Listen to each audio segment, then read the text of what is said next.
ಈ ವಜಾ ಮಾಡಿದ್ದಕ್ಕೆ ನಿಖರವಾದಂಥ ಕಾರಣವೇ ಗೊತ್ತಿಲ್ಲ ಅಂತೇಳಿ ಪರಮೇಶ್ವರ್ ಅವರು ಮಾತಾಡ್ತಾರೆ. ಏನಕ್ಕೆ ರಾಜಣ್ಣ ಅವ್ರನ್ನ ವಜಾ ಮಾಡಿದ್ರೋ ನನಗೆ ಗೊತ್ತಿಲ್ಲಪ್ಪ, ಸರಿಯಾದಂಥ ಕಾರಣ ಏನು ಅಂತ ನನಗೆ ಗೊತ್ತಿಲ್ಲ.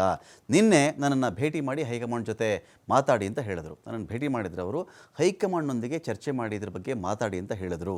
ಪರಮೇಶ್ವರ್ ಅವರೇ, ನಿಮಗೆ ಹೈಕಮಾಂಡ್ನಲ್ಲಿ ಪರಿಚಯ ಇದೆ, ಯಾಕೆ ಹೀಗೆ ಮಾಡಿದ್ದಾರೆ ಕೇಳಿ ಅಂತ ರಾಜಣ್ಣ ಮನವಿಯನ್ನು ಮಾಡಿಕೊಂಡ್ರು.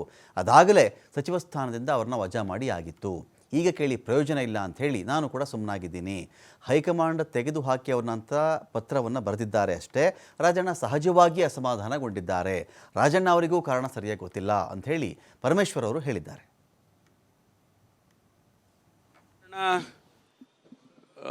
ಅಷ್ಟು ವಿವರವಾಗಿ ನನಗೆ ಗೊತ್ತಿಲ್ಲ, ಆದರೆ ಹೈಕಮಾಂಡು ಡಿಸಿಷನ್ ತೊಗೊಂಡಿದೆ. ನಮ್ಮಲ್ಲಿ ನಮ್ಮ ಪಕ್ಷದಲ್ಲಿ ಹೈಕಮಾಂಡು ಡಿಸಿಷನನ್ನು ನಾವೆಲ್ಲ ಗೌರವಿಸ್ತೇವೆ.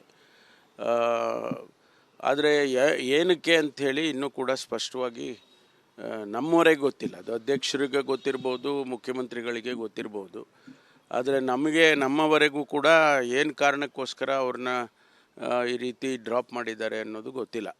ಅಲ್ಲ, ಅವರಿಗೆ ಸ್ವಾಭಾವಿಕವಾಗಿ ರಾಜಣ್ಣ ಅವರಿಗೆ ಅಸಮಾಧಾನ ಇರುತ್ತೆ, ಆದರೆ ಕಾರಣ ಏನು ಅಂಥೇಳಿ ಗೊತ್ತಿಲ್ಲಲ್ಲ ನಮಗೆ.